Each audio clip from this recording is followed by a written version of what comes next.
اہل تشیع کے ہاں بھی جو علماء سو ہیں جن کی اکثریت ذاکرین کے اندر پائی جاتی ہے، وہ بیسیکلی مجرم ہیں اس سارے معاملے میں، کہ جنہوں نے اب یعنی ایک طرف مکتب اہل بیت کی بات ہو رہی ہے اور کئی ایک چیزیں جو اہل سنت کے ہاں اس طریقے سے لوگوں کو کلیئر نہیں ہیں لیکن شیعہ کے ہاں ان کو کلیئر ہے، جیسے غدیر خم کی حدیث ہے، من کنت مولا فہذا علی مولا.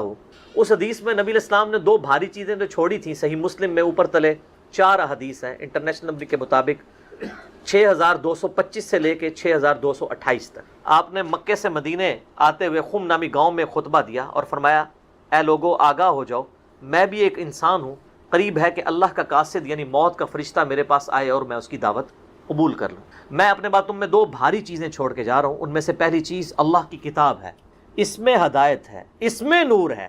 تم اللہ کی کتاب کو پکڑو، اپنا تعلق اس کتاب کے ساتھ مضبوط کرو. اللہ کی کتاب اللہ کی رسی ہے، جو اسے پکڑے گا ہدایت پہ ہوگا، جو چھوڑ دے گا گمراہ ہو جائے گا.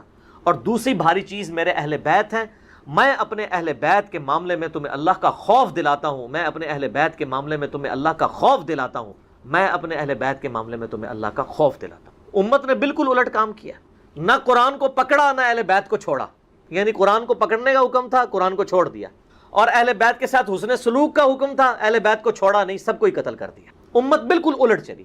اب یہاں پہ اہل تشیع کے ہاں بڑے دعوے دار ہیں وہ کہ ہم مکتب اہل بیت کو فالو کرنے والے لوگ ہیں. تو غدیر خم پہ تو نبی علیہ السلام نے قرآن کو پکڑنے کا، اہل بیت کے ساتھ اس نے سلوک کا حکم دیا تھا. یہ جو کچھ اہل تشیع کے ممبروں سے شرک بیان ہو رہا ہے، غالی رافضیوں کے، یہ کیا تعلیمات تھی اہل بیت کی؟ آپ دعائے کمیل بڑی اہل تشیع کے ہاں یعنی ایک ریناؤنڈ ہے، وہ پڑھ کے دیکھیں.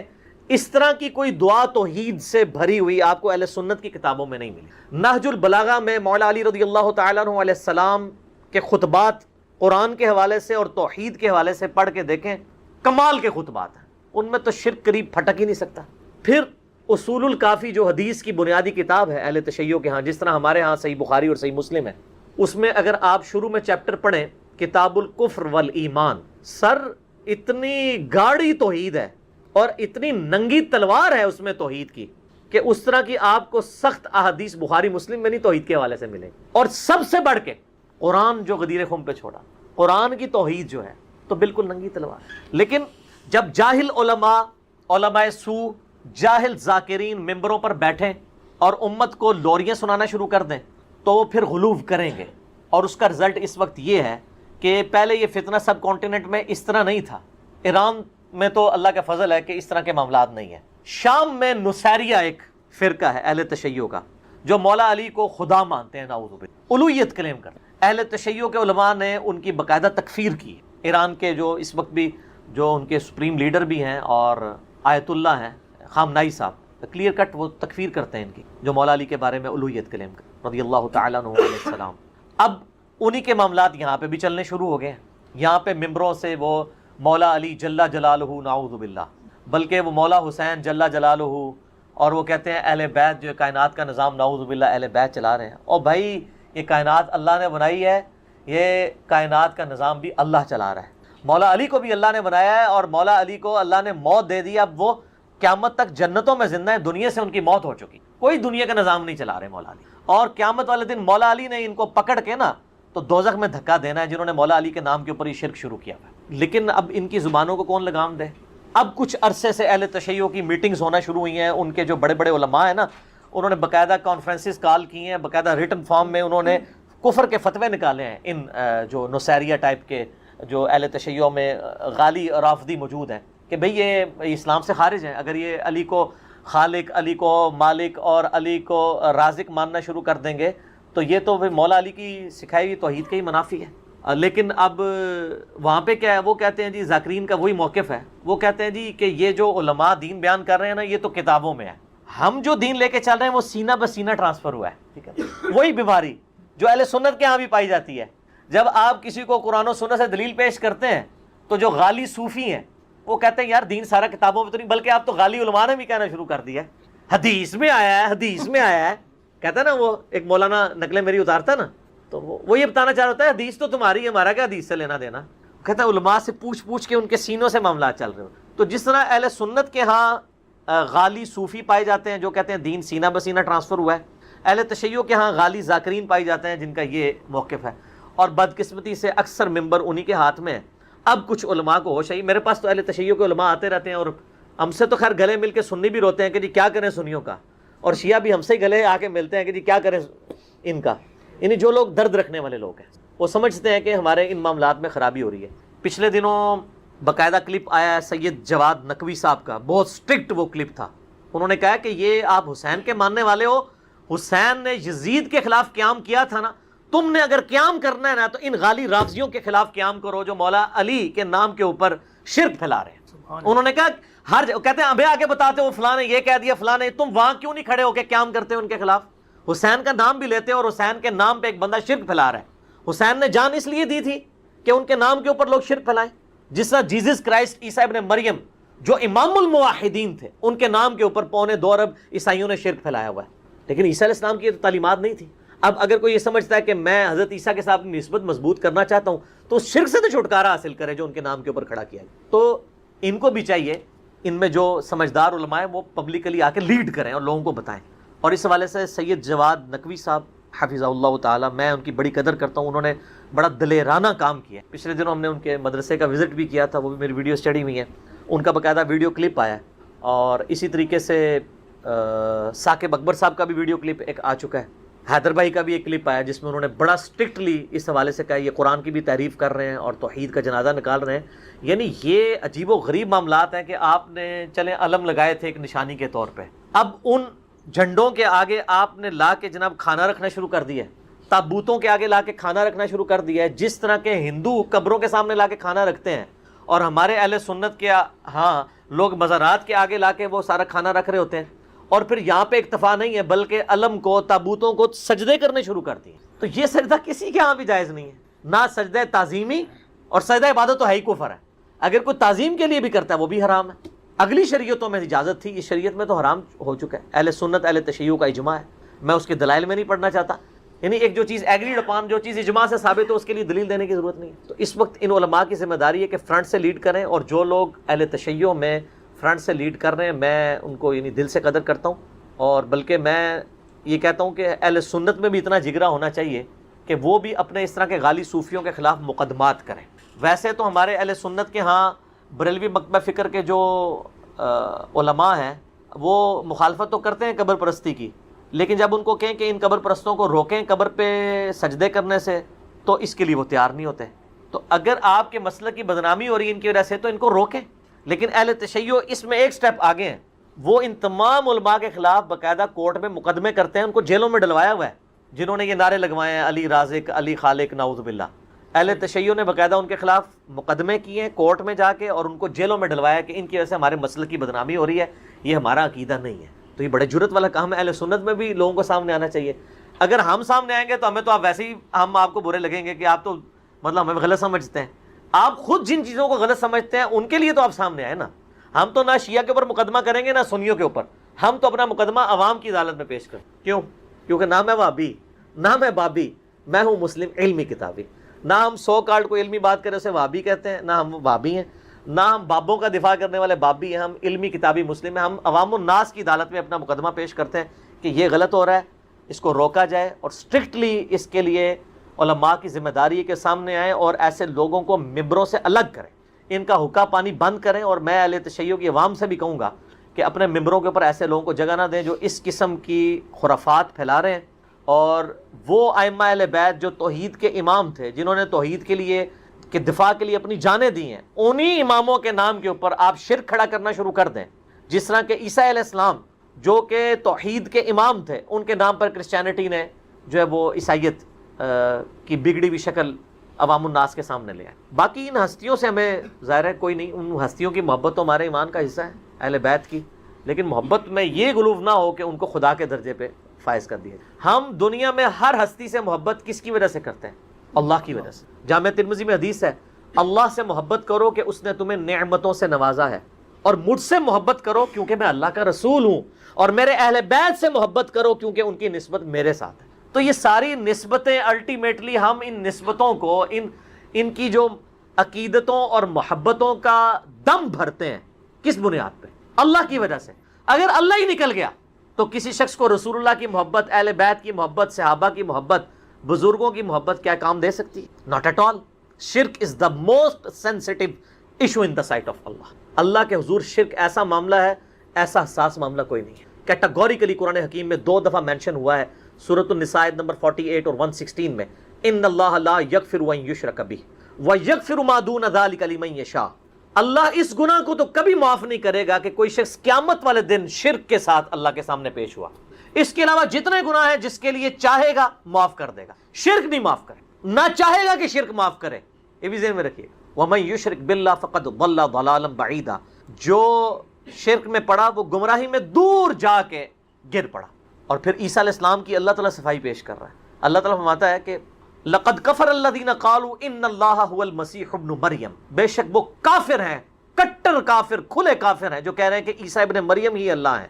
وَقَالَ الْمَسِيحُ, جبکہ مسیح تو کہا کرتے تھے, یا بنی اسرائیل, اے بنی اسرائیل, اے یعقوب کی اولاد علیہ السلام, اعبدوا اللہ ربی و ربکم, عبادت کرو اس رب کی جو میرا بھی رب ہے تمہارا بھی رب ہے. انہ من یشرک باللہ فقد حرم اللہ علیہ الجنہ ومأواہ النار وما للظالمین من انصار. بے شک جو کوئی اللہ کے ساتھ شرک کرے گا اس کا ٹھکانہ ہے جہنم, وہاں اس کا کوئی مددگار نہیں ہوگا. تو عیسیٰ علیہ السلام خود اللہ تعالیٰ حضرت عیسیٰ کی صفائی دے رہا ہے کہ عیسیٰ علیہ السلام تو توحید کی تھا. یہ حضرت عیسیٰ کا خطبہ ہے, انہ من یشرک باللہ. اور بخاری مسلم میں حدیث ہے, نبی علیہ السلام نے فرمایا اللہ تعالیٰ نے ہر نبی کو ایک مقبول دعا دی تھی جو اس نے اس دنیا میں ہی کر لی. میں نے اپنی دعا چھپا کے رکھ لی ہے قیامت کے دن کے لیے. میں اس دعا کی برکت سے اپنے امتیوں کی شفاعت کروں گا, اور میری شفاعت سے میرے ہر امتی کو نفع پہنچے گا, سوائے اس شخص کے کہ جس نے اللہ کے ساتھ کسی قسم کا شرک کیا ہوا. شرک is the most sensitive issue in the sight of اللہ. شرک اللہ کبھی معاف نہیں کرے گا. اور شرک کی بنیادی تعریف کیا ہے؟ شرک کسے کہتے ہیں؟ ایاک نعبد و ایاک نستعین. اے اللہ عبادت بھی صرف تیری کریں گے, دعا بھی صرف تجھی سے مانگیں گے, اور کسی کو دعا کے لیے نہیں پکار. ظاہر اس باب میں تو آپ جو مرضی کریں, کسی کو پانی پلا دیں, کسی کا وزن اٹھوا دیں, وہ تو ٹھیک ہے, وہ تو قرآن میں حکم ہے وَتَعَاوَنُوا عَلَى الْبِرِّ وَالتَّقْوَى وَلَا تَعَاوَنُوا عَلَى الْإِثْمِ وَالْعُدْوَانِ. نیکی اور پرہیزگاری کے کاموں میں ایک دوسرے کی مدد کرو اور برائیوں میں ایک دوسرے سے الگ رہو. لیکن جو غائب میں مدد کے لیے پکارنا ہے, دعا کرنا ہے, وہ اللہ تعالیٰ کے ساتھ خواہ. حتیٰ کہ اس کا کلائمیکس وہ سورہ نمل کی آیت ہے, اَمَّن يُجِيبُ الْمُضْطَرَّ إِذَا دَعَاهُ. بھلا بتاؤ تو کون ہے جو اضطراب میں گھرے ہوئے شخص کی دعا کو سنتا ہے. وَيَكْشِفُ السُّوءَ, اور اس سے برائی کو دور کر دیتا ہے. وَيَجْعَلُكُمْ خُلَفَاءَ الْأَرْضِ, اور زمین پہ تمہیں اگلوں کا خلیفہ کرتا ہے. تم مر جاتے ہو, تمہاری اولاد, وہ مر جائے گی, اس کی اولاد. یہ کون بسار ہے؟ اِلَٰهٌ مَعَ اللَّهِ, کیا اللہ کے ساتھ کوئی اور الہ بھی ہے؟ قَلِيلًا مَا تَذَكَّرُونَ, بہت کم لوگ ہی نصیحت حاصل کرتے ہیں. اس میں اللہ تعالیٰ فرما رہا ہے کہ بھلا بتاؤ کون ہے جو دعا سنے اور تکلیف دور کر دے. کیا اللہ کے ساتھ اور الہ بھی ہے جو یہ کام کر سکے؟ یعنی جس سے آپ نے مدد مانگی کہ وہ میری تکلیف دور کرے دعا کے طور پہ. ظاہر اس باب تو قرآن میں حکم ہے دعا کے طور پہ. ایک تو ہے میں کہتا ہوں نہیں مجھے پانی پلا دیں, ٹھیک ہے, لیکن آپ بغداد میں دفن ہے اور میں یہاں سے بیٹھ کے کہتا ہوں مجھے پانی پلا دیں, یہ شرک ہے. یہ جھگڑا ہی نہیں ہے کہ مولا علی علیہ السلام کو اختیار ہے یا نہیں. مولا علی کو اللہ نے اختیار بھی دیا ہو, تب بھی مولا علی کو آپ پکار نہیں سکتے مدد کے لیے, کیونکہ مولا علی بھی اللہ کو پکارتے تھے, اور مولا علی کا ماننے والا بھی. مولا علی کا صحیح شیعہ کون ہوگا؟ جو اللہ کو پکارے. ایاک نعبد و ایاک نستعین. تو یہ بہت سینسٹیو معاملہ ہے. مولا علی کے نام کے اوپر اس طریقے سے جو یہ شرک کھڑا کر رہے ہیں, اور اہل بیت کے نام کے اوپر یہ مکتبہ اہل بیت کی بھی بدنامی کر رہے ہیں. اور اس میں سب سے پہلے تو شیعہ کو سامنے آ کے ان کی مخالفت کرنی چاہیے. یہ دیر آئے درست آئے, بہرحال پہلے تو ایک ٹکٹ میں 2 مزے کرتے رہے نا. جیسے مزارات پہ جو کچھ شرک ہو رہا ہے نا, علماء مخالفت تو کرتے ہیں اسی مکتبہ فکر کے, لیکن ساتھ مزے بھی لے رہے ہوتے ہیں کہ چلو یار ہمارے ٹھیک آباد تو ہے نا. یہی شیعہ کے علماء نے مجرمانہ غفلت کی. وہ مانتے تو تھے کہ یہ شرک کر رہے ہیں ذاکرین, لیکن وہ ایک ٹکٹ میں 2 مزے کرتے ہیں. ان کا چلو ہماری پبلک تو جڑی ہوئی ہے نا, لیکن اب ان کو اندازہ ہوا کہ نہیں یار تو کام ٹپ گیا, یہ تو معاملہ ہمارے ہاتھ سے نکل گیا. اب ان کو ہوش آئی ہے, تو جگہ جگہ کانفرنسز ہو رہی ہیں. جواد نقوی صاحب کا بھی کلپ آ گیا ہے, ثاقب اکبر صاحب کا بھی کلپ آ گیا ہے, حیدر نقوی صاحب کا بھی کلپ آ گیا, باقی علماء کا بھی, اور بڑے غصے سے بھرے ہوئے ہیں وہ, کیونکہ ان کو اندازہ ہو گیا کہ یہ معاملات ہم سے بگڑ گئے. آپ یوٹیوب کے اوپر جا کے دیکھیں نصیریہ کے بارے میں ان کے کلپ. اور پھر بلکہ جواد نقوی صاحب نے تو بڑی بولڈ بات کی. انہوں نے کہا یہی باتیں ہیں جس کی وجہ سے پھر لوگ شیعہ کافر کے نعرے لگانا شروع کر دیتے ہیں. یہ تم لوگوں نے یہ کفر کر کے ان کو مجبور کیا ہے. ویسے جو شیعہ کافر کے نعرے لگا رہے ہیں نا, میں تو ان کے حق میں نہیں ہوں, کیونکہ ان کے اپنے بزرگوں نے بھی یہی کام ڈالے ہوئے ہیں, ان کو تو حق ہی نہیں ہے, ٹھیک ہے نا. تو وہ ایک معاملہ علیحدہ ہے. وہ آپ میرا یوٹیوب پہ کلپ دیکھ لیں شیعہ کا کلمہ کا ثبوت، تو میں نے بتایا کہ شیعہ تو پھر بھی علی ولی اللہ کہتے ہیں نا، علی نبی اللہ نہیں کہتے ہیں، اور دوسرے فرقے جو ان کے خلاف کھڑے ہیں انہوں نے، ان کے مولویوں نے تو اپنے ناموں کے کلمے پڑھوائے ہوئے ہیں نبی کے نام کے ساتھ. تو علی ولی اللہ اگر کوئی کہتا ہے تو علی ولی اللہ سے ہمیں کوئی چڑ نہیں ہے، کلمے کے ساتھ ایڈ نہ کرے. علی بھی ولی اللہ ہیں، ابو بکر بھی ولی اللہ ہیں، عمر بھی ولی اللہ ہیں، عثمان بھی ولی اللہ ہیں رضی اللہ عنہم اجمعین وعلیہم السلام اجمعین. ہاں علی کو کوئی نبی مان لے یا علی کو کوئی رب مان لے تو وہ پکا کافر ہے. تو وہ والے معاملات ایک الگ سے. اور یہاں پہ اہل سنت کی بھی ذمہ داری ہے کہ ان کے اندر جو غالی صوفی ہیں اور وہ اس قسم کے نعرے لگوا رہے ہیں اور وہ ذکر خفی کی بنیاد کے اوپر وہ جس طریقے سے یعنی حلولیت کا اور وحدت الوجود کی ایک بگڑی ہوئی شکل مانتے ہوئے عجیب و غریب قسم کے یعنی، اور یہاں پہ بھی ایک اس طرح کا ایک طبقہ تھا، میں آن ایئر ان کا نام نہیں لیتا کیونکہ وہ پھر ایک بڑا کنٹروورشل ایشو بن جائے گا. بہرحال اوورآل بریلوی علماء نے خود یعنی اس ایک خاص طبقے کو اپنے مکتب فکر سے فتوے لگا کے باہر نکال دیا، کفر کے فتوے ان کے اوپر لگائے، اسی وجہ سے کہ وہ اس طرح کا شرک یعنی ننگا شرک کرنا شروع ہو گئے تھے. لیکن شرک چاہے ننگا ہو یا چھپا ہوا ہو، دونوں ہی شرک منع ہے. عبادت کی ہر شکل اللہ کے علاوہ کسی اور کے لیے منع ہے، اور اس کی اعلیٰ ترین شکل وَإِيَّاكَ نَسْتَعِينُ، یہ تو خاص اللہ کے ساتھ ہے. اس لیے اللہ نے اسے اسپیشلی ذکر کیا ہے کہ عبادت بھی اللہ کی اور دعا بھی اللہ سے. حالانکہ دعا خود سے عبادت تھی، الگ سے ذکر کی ضرورت ہی نہیں، لیکن اللہ کو پتا تھا زیادہ شرک اسی میں ہونا ہے.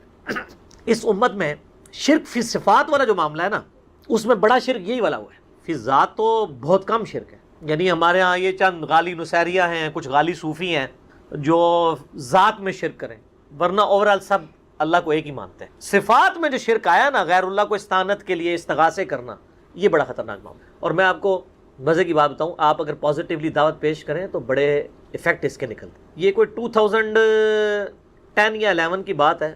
میں اسلام آباد میں I-10 میں ایک اہل تشیع بھائی تھے، انہوں نے مجھے یعنی افطار کے اوپر بلایا، رمضان کا ہی مہینہ تھا. کچھ 7-8 ان کے بھائی بیٹھے ہوئے تھے، وہ خود بھی بہت بڑے عالم دین ہیں، میں نام نہیں لیتا پھر وہ ایک پرسنل بات ہو جائے گی. تو وہاں پہ بیٹھے ہوئے نا یہی استعانت کا مسئلہ چھڑ گیا. میں نے کہا یا علی مدد نہ کہیں، آپ ویسے مولا علی سے محبت کا اظہار کریں لیکن مدد کے لیے نہ پکاریں. تو وہ کہنے لگے نہیں ہم تو ان کو وسیلہ اور توسل سمجھتے ہیں، اللہ ہی کو پکارتے ہیں ہم، لیکن یا علی مدد کا مطلب آپ کو سمجھ نہیں آیا. میں نے کہا یار مجھے اردو نہیں آتی ہے، مجھے عربی نہیں آتی ہے. وہ کہتے ہیں یا علی مدد کا مطلب یہ ہوتا ہے کہ اے اللہ ہماری مدد کر علی کے وسیلے سے. میں نے کہا یہ تو نہیں ہے، اس کے لیے تو یہی جملہ بولا جائے گا جو آپ بول رہے ہیں. آپ تو ڈائریکٹ یہ الفاظ استعمال کرتے ہیں، یا اہل سنت کے ہاں لوگ یا شیخ عبد القادر جیلانی المدد کہہ رہے ہوتے ہیں، تو یہ تو منع ہے. پھر وہ خیر تھوڑا کھل کے سامنے ہے. وہ کہنے لگے دیکھیں نہیں قرآن میں بھی تو آیا نا وَاسْتَعِينُوا بِالصَّبْرِ وَالصَّلَاةِ، صبر اور نماز کے ذریعے مدد چاہو. میں نے کہا آگے بھی پڑھو نا ان اللہ مع الصابرین. تو میں نے کہا اس کا مطلب کیا ہے؟ کہتے ہیں دیکھیں نہیں صبر اور نماز بھی تو غیر اللہ ہے.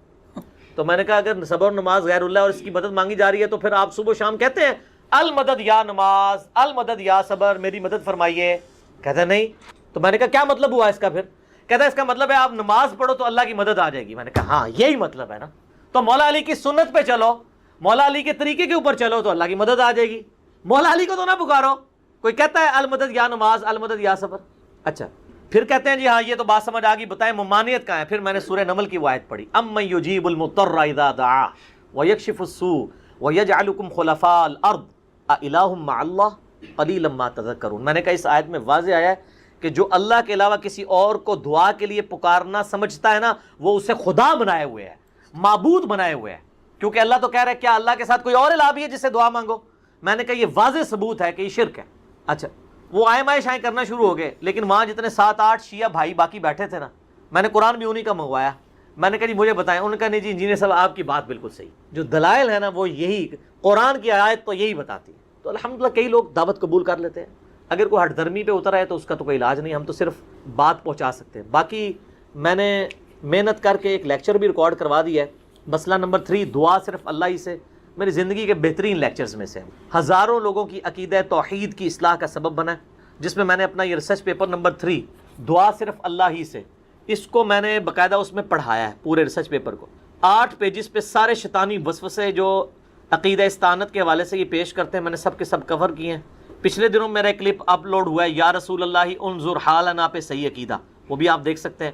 دعا صرف اللہ ہی سے مسئلہ نمبر 3 دیکھیں، اور اسی کی ایکسٹینشن ہے مسئلہ نمبر 43 وسیلہ اور توسل کے صحیح احکام و مسائل.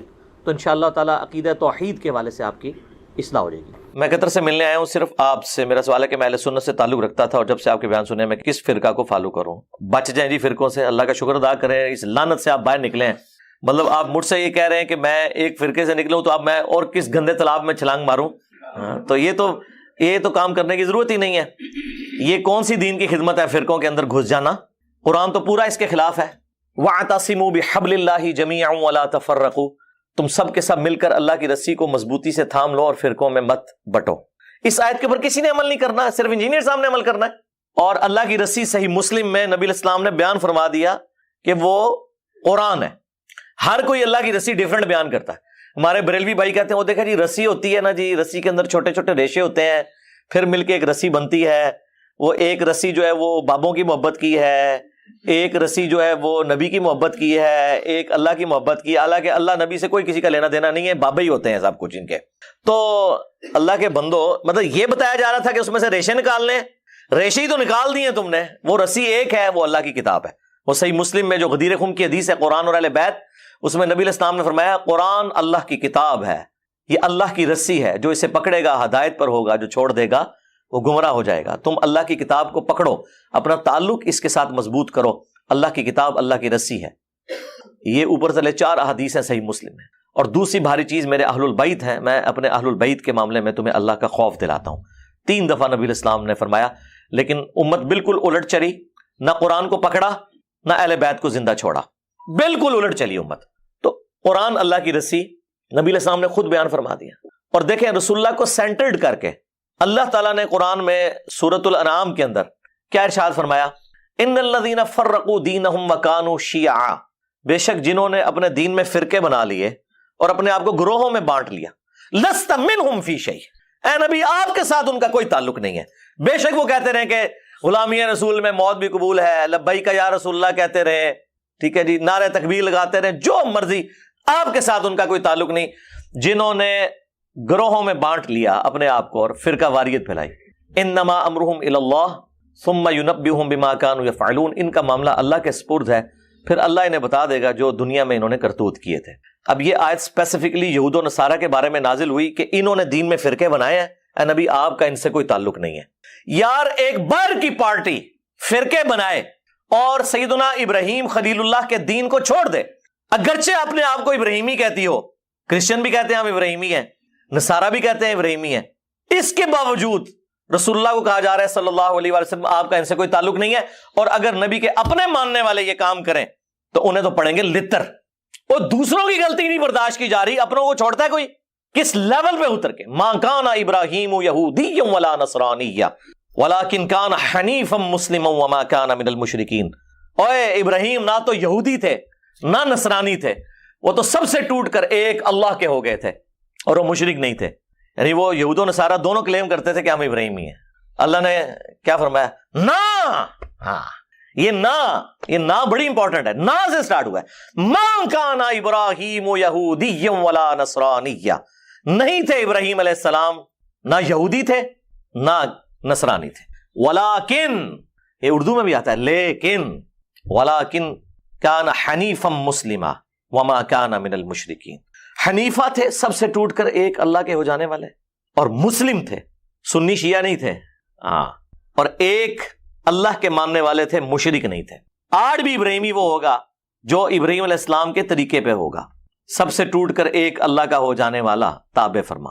اور پھر اللہ تعالیٰ حضرت ابراہیم کو کتنا آن کرتے ہیں قرآن میں، ملت ابیکم ابراہیم هو سماکم المسلمین من قبل وفی ھذا، پیروی کرو ابراہیم کی ملت کی جس نے تمہارا نام مسلم رکھ دیا تھا، من قبل، اس قرآن کے نزول سے پہلے، وفی ھذا، اور اس کتاب میں ہم نے بھی تمہارا نام مسلم رکھ دیا. اب اس سے زیادہ آپ کو کیسے سمجھایا جائے؟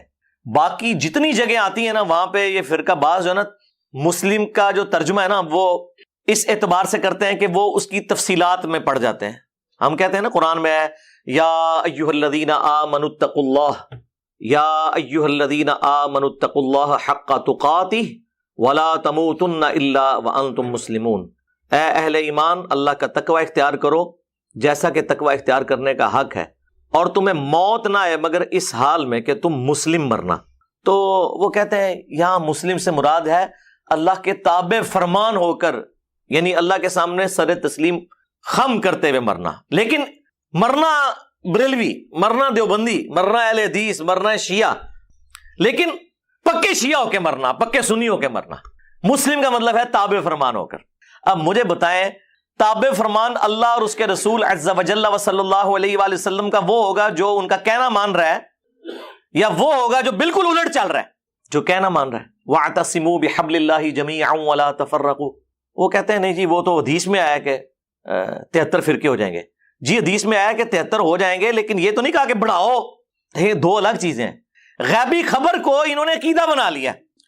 وہ تو سر صحیح مسلم میں آیا کہ قرب قیامت میں عورتیں ایسا لباس پہنیں گی گویا کہ ننگی نظر آئیں گی، یا تو وہ چست لباس ہوگا یا باریک ہوگا۔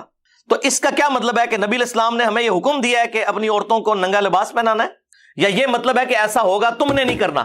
تو سرکار اس کو جوڑ لیں ادھر، جو ابو داؤد کے اندر حدیث ہے۔ ترمذی والی سند کے اوپر کلام ہے وہ جو 73 فرقوں والی ہے، لیکن ابو داؤد والی سند جو ہے وہ مضبوط ہے کہ میری امت کے 72 فرقے جہنم میں جائیں گے اور صرف ایک جنت میں جائے گا۔ اور وہ نبی الاسلام نے اسے فرقہ نہیں فرمایا، فرمایا ہیا الجماع، وہ ہوگی جماعت، مین سٹریم کی امت۔ اور فرق عربی میں کہتے ہیں ٹوٹ کے الگ ہونے کو۔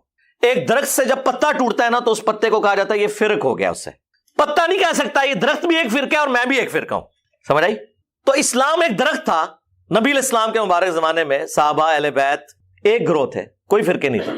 جب ان سے ٹوٹ کے لوگ الگ ہوئے، 72 پتے ٹوٹ گئے، اب وہ 72 یہ کہیں گے کہ اس درخت کو ملا کے ہم ٹوٹل 73 فرقے ہیں، یا یہ کہا جائے گا کہ یہ 72 فرق ہیں، وہ اصل ہے۔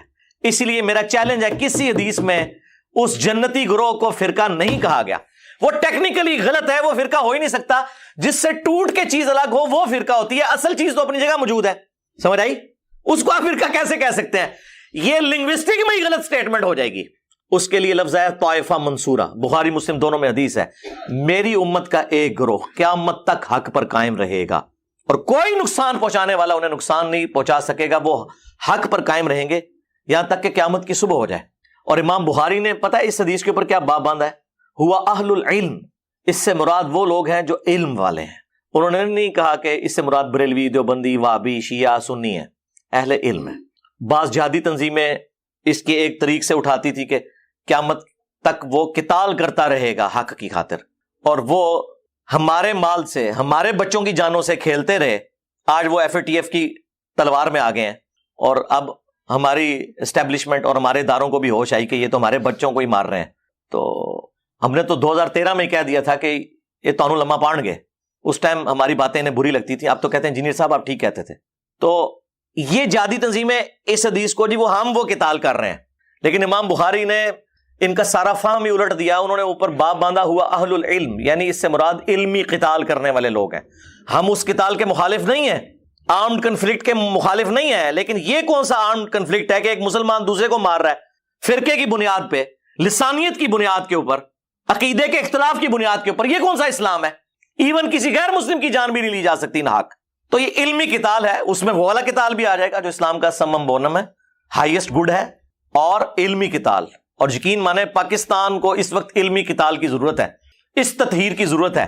جو آج آپ کو لوگ بتا رہے ہیں جی کاؤنٹر نیریٹو کریں، جی نیریٹو آپ نے بنایا تھا، کاؤنٹر نیریٹو ہم کریں، ہم تو کر رہے ہیں، اس وقت سے کر رہے ہیں جب آپ وہ والا نیریٹو بنا رہے تھے، ہم اس وقت سے آپ کو کاؤنٹر کر رہے ہیں۔ آپ ہماری جگہ پہ آگے کھڑے ہو گئے ہیں۔ اب آپ کو اندازہ ہوا ہے کہ ایک عام بندے کے ہاتھ میں اسلحہ دینے کا کیا نقصان ہوتا ہے، وہ آپ کے سامنے ہے۔ یہ صرف فوج کا، پولیس کا کام ہے۔ پولیس کا کام ہے with in country rate of the government کو اسٹیبلش کرنا، اور بارڈرز کے اوپر فوج کا کام ہے کہ وہ اسٹیبلش کرے۔ اور سیاست میں دونوں کا کوئی دخل نہیں ہے، اور کسی نان اسٹیٹ ایکٹر کو اجازت نہیں ہونی چاہیے کہ وہ اپنی پارٹی اور جتھا بنا کے تو غنڈہ گردی شروع کرتے ہیں۔ وہی دیکھ لیں جو جہادی انہوں نے پالے ہوئے تھے نا، آج یہ جتنے جیب تراش ہیں نا اور اغوا برائے تاوان کر رہے ہیں اسلحے کے زور کے اوپر، یہ زیادہ تر وہی جہادی تنظیموں کے لوگ ہیں، کیونکہ بے روزگار ہو گئے نا، پہلے بھی ہمیں مار رہے تھے اب بھی ہمیں مار رہے ہیں۔ تو یہ فرقہ واریت اسلام میں حرام ہے، لہٰذا کسی حدیث میں نہیں آیا کہ فرقے بناؤ، وہ تو کہا گیا کہ فرقوں میں بٹ جائے گی، تم نے یہ حرکت نہیں کرنی۔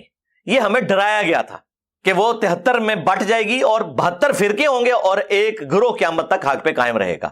اب وہ مجھے بتائیں، وہ گروہ نبی الاسلام کے زمانے میں آپ صلی اللہ علیہ وآلہ وسلم، آپ کے اہل البیت اور صحابہ تھے، اور آج بھی وہ ہوگا جو اللہ رسول صحابہ اور اہل بیت کی بات کر رہا ہے، اور خالی بات نہیں، ان کی تعلیمات کو لے کے چل رہا ہے، اپنے بابوں کی بجائے رسول اللہ کے قدموں میں امت کو لے کے جا رہا ہے۔ جو ہم عرض کرتے ہیں کہ میرے نبی سا ہے ہی کوئی نہیں، تیرے بابے تھے، شاہی کوئی نہیں. ہاں کیونکہ تو بابوں کے پیچھے چل رہا ہے. تم لوگوں نے چندے اکٹھے کیے اللہ اس کے رسول کے نام کے اوپر, سواریاں سوار کی مکے اور مدینے کی آوازیں لگا کر, اور پھینکی دیوبند میں, بریلی میں, وہابیت میں, سنیت میں اور شیعت میں, اور دیکھیں کتنا دھوکہ دیا ہے, آوازیں اللہ رسول کی لگائی ہیں. یہ غدار ہیں. لوگ کہتے ہیں جی ان کے ساتھ ذرا نرمی سے بات کریں, ہم سے زیادہ تو نرم ہی کوئی نہیں ہے. حضرت عمر ہوتے تو ان کی گردنیں نظر آتی, ہم تو صرف علمی اختلاف کرتے ہیں. رہ گیا اگر یہ کافر ہونے کی اناؤنسمنٹ کر دیں تو ہم ان کی بات کرنا بھی چھوڑ دیں گے, ٹھیک ہے, مر جائیں کفر کی موت. لیکن اگر آپ اسلام میں رہتے ہوئے نام لوگے اللہ اور اس کے رسول کا تو آپ ہو غدار. تو غداروں کو تو ہم نہیں چھوڑیں گے. آپ کافر مر جاؤ کچھ بھی نہیں کہیں گے. قرآن میں ہے وَلَا تَسُبُّوا الَّذِينَ يَدْعُونَ مِن دُونِ اللَّهِ فَيَسُبُّوا اللَّهَ عَدْوًا بِغَيْرِ عِلْمٍ. لوگوں کے جھوٹے خداؤں کو گالی مت دو ورنہ وہ تمہارے سچے خدا کو گالی دیں گے بغیر علم کے. ہم نے تو خیر گالی کبھی بھی نہیں دی, لیکن یہ کافروں کے لیے ہے.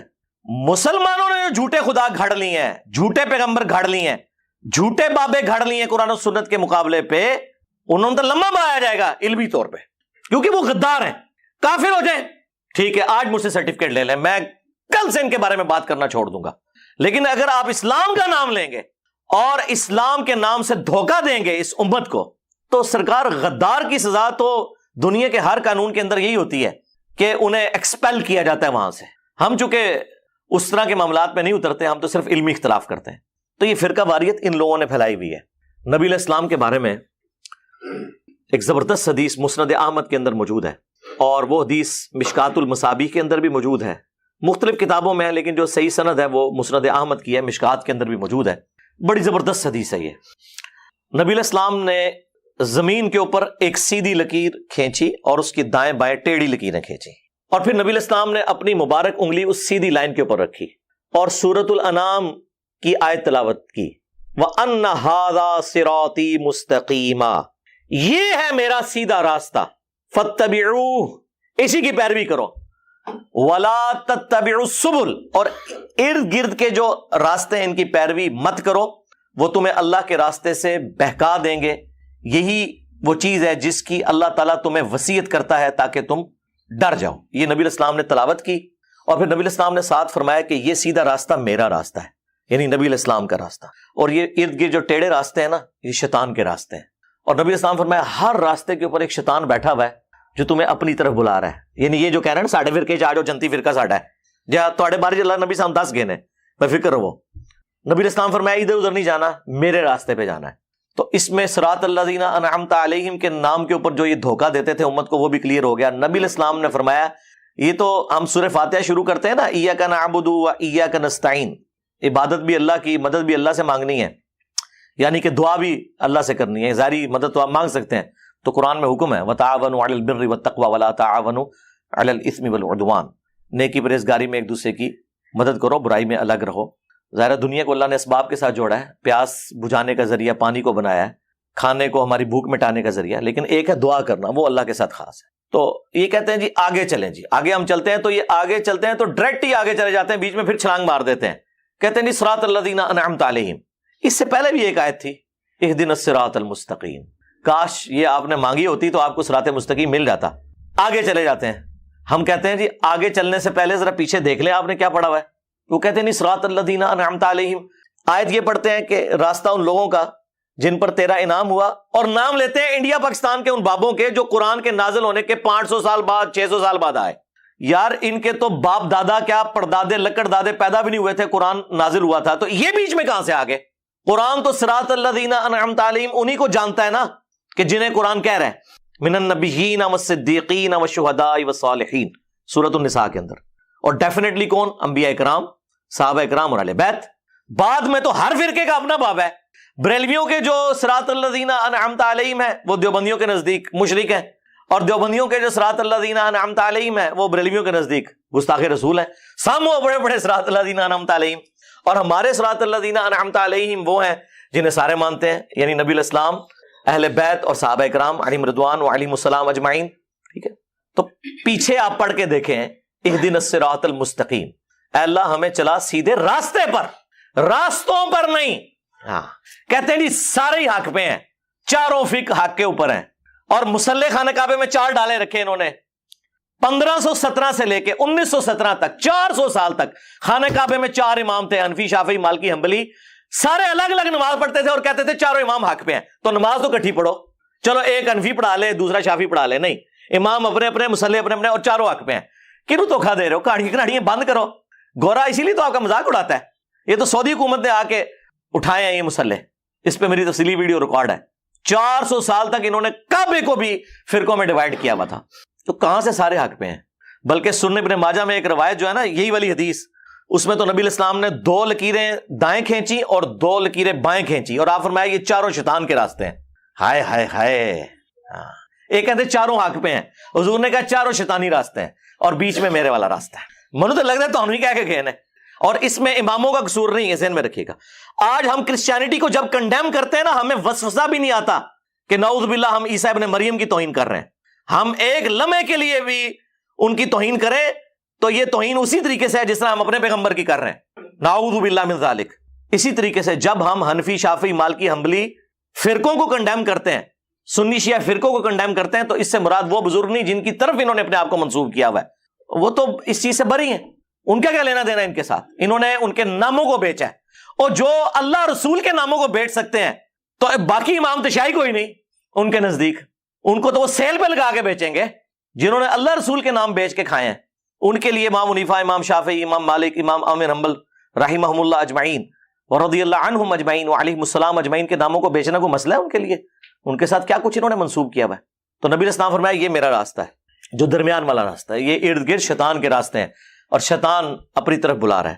تو اہدنا الصراط المستقیم کی تشریح میں نے مسند احمد اور مشکات سے بیان کر دی کہ نبی علیہ السلام نے کہا وہ میرا راستہ ہے۔ اب آپ پڑھیں صراط الذین انعمت علیہم، راستہ ان لوگوں کا جن پر تیرا انعام ہوا، ان لوگوں کے راستے نہیں، راستہ۔ تو راستہ کون سا ہے؟ نبی علیہ السلام کا۔ اس کا مطلب ہے یہ کہ جس طرح اللہ نے اپنے نبی علیہ السلام کے ذریعے امت کو ہدایت دی، ایک راستہ بتایا، اور اس کے اوپر صحابہ کرام اور اہل بیت چل کر کامیاب ہوئے، اس طرح ہمیں بھی اسی راستے پہ چلنے کی توفیق دے۔ صراط الذین انعمت علیہم کا مطلب یہ ہے، ورنہ تو ہوتا کہ بزرگوں کے راستوں پہ چلنے کی توفیق دے، نہیں، بزرگوں کا راستہ۔ کون سے بزرگوں کا راستہ؟ جو اپنے نبی کے وفادار تھے، غداروں کا نہیں کہ چندے کھاتے رہے اللہ اور اس کے رسول کے نام کے اوپر، ان کا نہیں۔ تو نبی کا راستہ تو سرکار وہی بتا رہا ہے آپ کو جو دلیری سے یہ کلمہ حق بلند کر رہا ہے کہ میرے نبی سا ہے ہی کوئی نہیں، تیرے بابے تے شاہی کوئی نہیں۔ یعنی اس سے مراد ہے رسول اللہ کے مقابلے پہ، ہمارے مقابلے پہ نہیں۔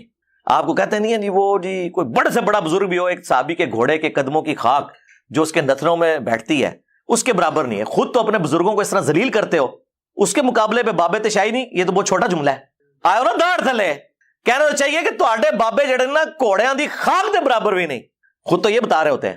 وہ کہتے نہیں، وہ ہم کہہ رہے ہوتے ہیں صحابہ کے مقابلے پہ۔ تو سرکار ہم بھی آپ کے بابوں کو رسول اللہ کے مقابلے پہ کہہ رہے ہیں، اپنے مقابلے پہ تو کہہ ہی نہیں رہے۔ ویسے تو اپنے مقابلے میں بھی کہے تو کوئی اتنی غلط بات نہ ہو جو کچھ ہو چکا ہے بابوں کے ساتھ۔ صدیوں میں آپ لوگوں نے جو عزتیں ویل کی تھی، 14 سال مٹی پلیت ہو گئی ہے، جو جھوٹ کی عمارتیں آپ نے کھڑی کی ہوئی تھی۔ تو الحمدللہ فرقہ واریت کے خلاف آواز یہاں سے بلند ہو رہی ہے، اور اسلام میں فرقوں کی کوئی اجازت نہیں ہے، لہٰذا ہمیں اس طرح کی پرچیاں نہ لکھ کے بھیجا کریں کہ جی ہمیں فرقہ بتائیں کون سا ہے۔ آپ یہ دعا کیا کریں کہ ہمیں اللہ اور اس کے محبوب صلی اللہ علیہ وآلہ وسلم کی تعلیمات کے مطابق اے اللہ زندہ رکھنا، اسی پہ موت دینا۔ آمین۔ صلو علی محمد وآل محمد، اللہم صلی علی محمد وعلی آل محمد واصحاب محمد وازواج محمد اجمعین الی یوم الدین، آمین۔